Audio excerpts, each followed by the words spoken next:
Hello, everybody, and welcome to Mariah Sanctuary. I'm Mariah.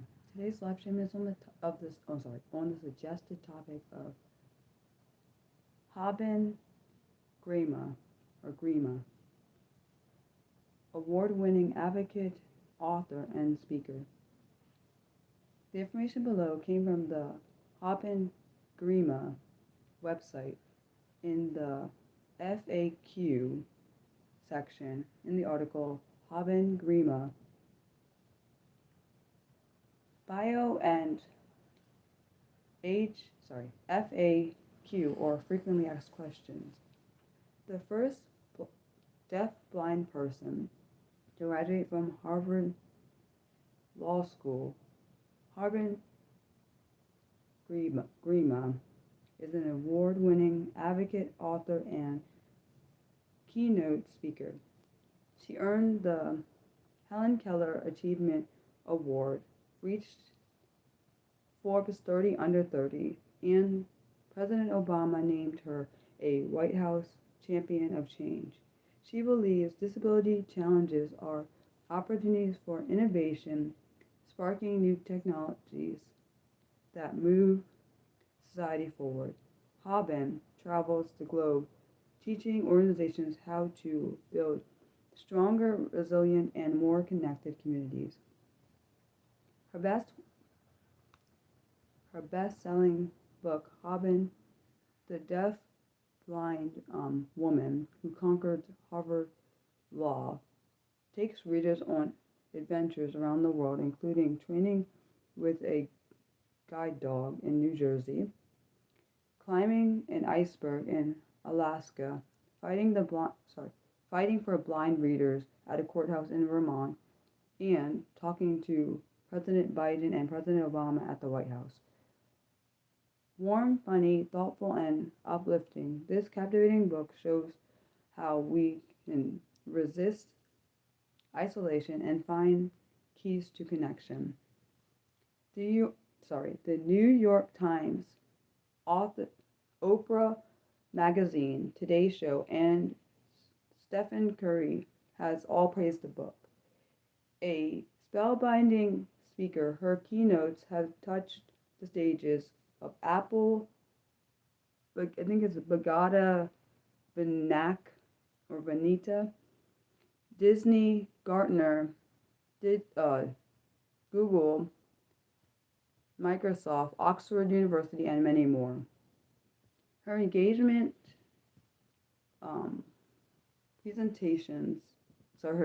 presentations ignite audience to make positive changes in their communities. Time included her as a speaker in the Time 100 Talks. In 2023, she became one of the first leaders appointed to serve as the Commission for World Health Organization's new Commission of Social Connection. Haben was born and raised in California, where she currently lives. She travels with her seeing eye dog Milo, and he often falls asleep during her keynotes. Frequently asked questions. What advice do you have for a journalist writing about disabled people? Her answer was, challenge yourself to create a disability story without using the word inspiration. The overuse of the word, especially for most trivial things, has dulled its meaning. People sometimes even use the word as a disguise for pity. For example, you inspire me to stop complaining about my problems because I should feel grateful I don't have yours. Messages that perpetuate us versus them hierarchies contribute to marginalization. Engage audiences by moving beyond the inspiration cliche. Harmful messages we should avoid. Non-disabled people should feel grateful they don't have disabilities. This perpetuates hierarchies of us versus them, continuing the marginalization of disabled people. Successful disabled people overcame their disabilities. When the media portrays the problem as a disability, society is not encouraged to change. Where am I at? Sorry.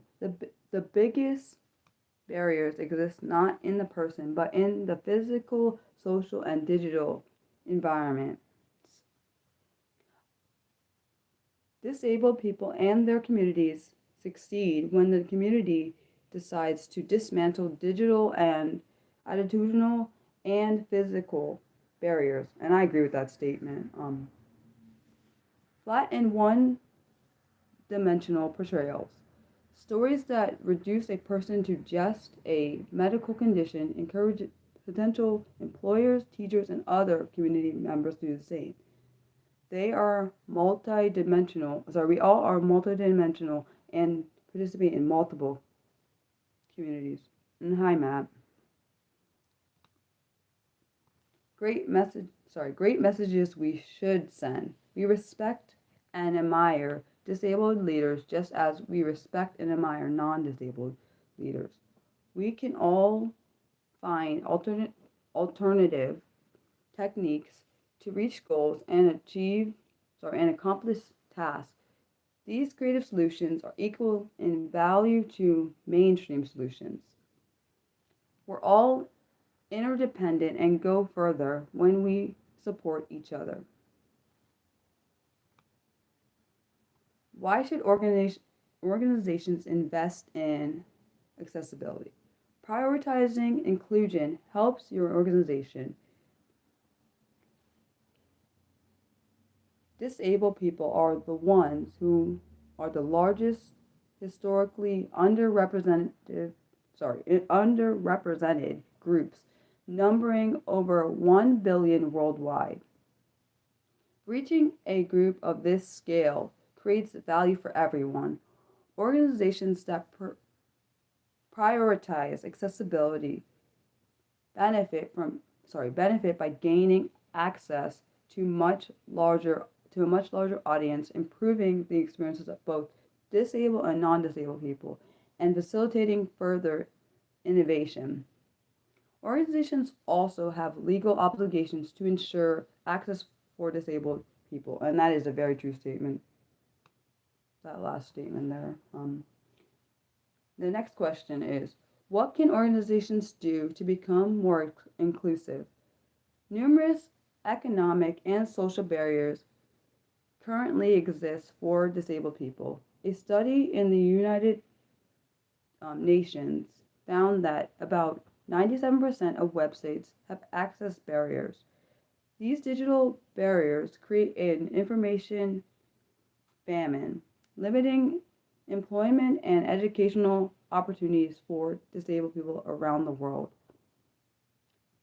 Technology exists to render digital information accessible. Blind individuals use software called screen readers to allow the content on websites, apps, and documents to read out loud or display in braille on a connected braille device. Captions on videos provide deaf viewers access to audio content. Programming for accessibility allows a greater number of people to access your videos, web pages, articles, apps, and other information. Guidelines exist to help make your information accessible. The Web Content Accessibility Guidelines is a set of technical standards for making websites accessible. To design accessible mobile apps, refer to the iOS or Android accessibility guidelines for developers. The Americans with Disability Act forgives those companies whom accessible changes would amount to an undue burden. The ADA balances all interests, ensuring creativity in the tech industry while protecting access for disabled people. Organizations should work to create inclusive environments where all members can contribute their talents, including disability and diverse training, increasing recruitment of members with disabilities, removing architectural barriers, communication barriers, digital barriers that will help your organization move in the right direction. Why did you become a disability rights lawyer? As a deaf and blind student in college, I witnessed advocates using the Americans with Disability Act, or the ADA, to change social attitudes. The National Federation of the Blind regularly refers to the ADA when explaining to technology developers why designing accessible access for people with disabilities is a necessity. I heard how the National Association of the Deaf used the ADA to increase closed captioning online, and how disability rights advocates advocates used the ADA to compel Target's tech team to make Target.com accessible to blind Americans. Impressed by the success of these advocates, I felt inspired to join them. Back then and even now, I encountered many barriers to the digital world, not because of my disability, but because of the attitudes among tech developers that trivialize access for the disabled community. What advice would you give someone who aspires to go into advocacy? It's really important to spend time with the community you serve.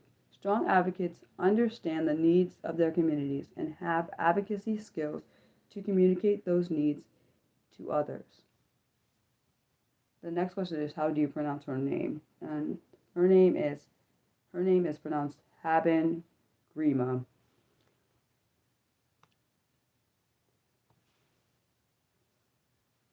I am so confused. This is the question that these are all questions that a interview asked Haben Girma. So this is what this information comes from. So this is not based on my questioning. It's based on someone else's questioning. So this one goes, I am so confused. Ethiopians say that you are Ethiopian. I'm probably going to say this wrong. I am dyslexic, so bear with me. I think the name is Eritremas. Hopefully I said that right. Say that you're Eritrean.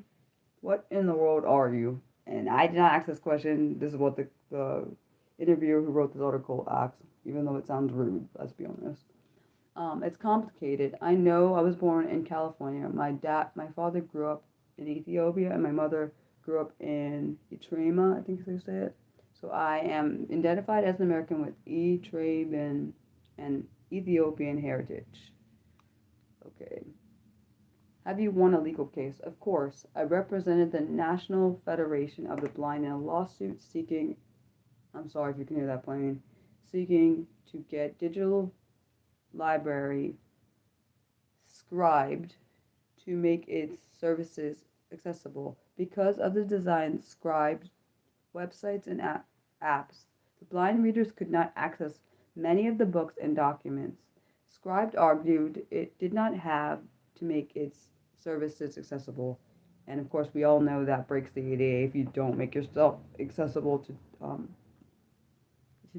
disabled people. So, claiming that the ADA does not apply to websites and apps, disagreeing with Scribe, the court ruled in our favor. Now that the internet plays such a crucial role in personal and professional lives of Americans, excluding disabled persons from access to covered entities that it uses as a principal means of reaching public, would defeat the purpose of this important civil rights legislation, the court wrote. Scribe soon agreed to make its digital library accessible. Working on this groundbreaking case to help blind readers gain access to books was one of the most rewarding moments in my legal career. In 2016, I stopped litigating cases to focus instead on educating organizations on the benefits of choosing inclusion.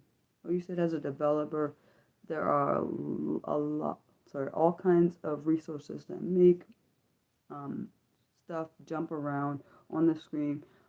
But when it comes to making things accessible, they don't have real standards. Well, that's really sad. Also, I heard on something I read that when you're making a website or app, if you make it accessible at the beginning, you don't have to.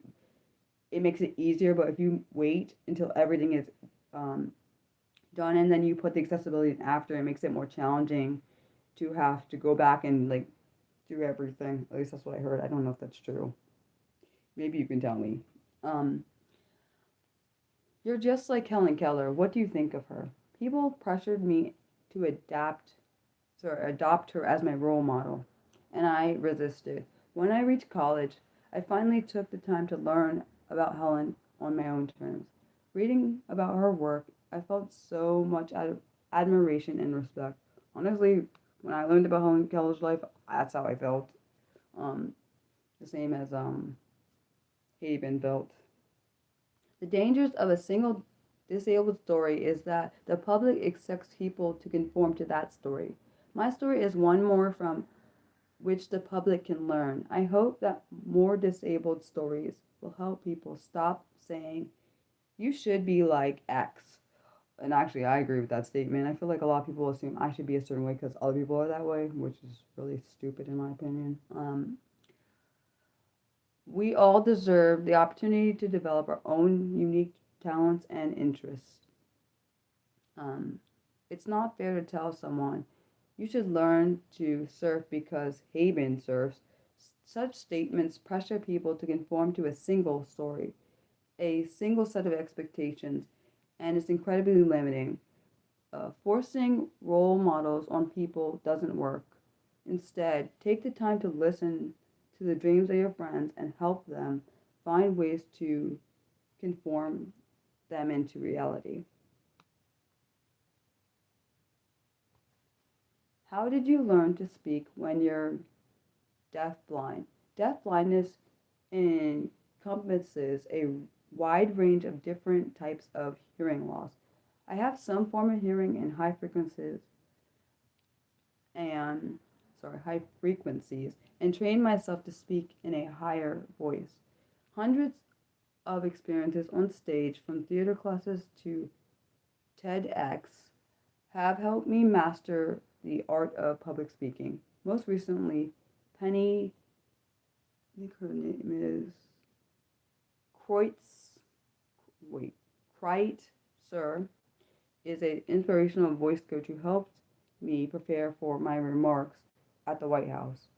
I think it's really cool that people are willing. Well, I shouldn't say cool. I think it's really inspiring to hear that people are willing to help people when they can see there's a need. I know I shouldn't say that because everyone should be like that, but we all know not everyone's like that. How did you overcome your disability? My disability is not something I had to overcome. I'm still deafblind. The biggest barrier I face is ableism. Honestly, that is a big problem in the disability community. The widespread beliefs and practices value non value non-disabled people over disabled people. My success in school, in the office, and even on the dance floor was facilitated by communities that choose to do the work over dismantling ableism. How do you communicate with people? How do I communicate with someone depends on the skills we share. Written English is my strongest form of communication if someone I am communicating with knows written English and I can type. That's what we'll that's what we'll do. If a person speaks with a wireless keyboard that outputs braille.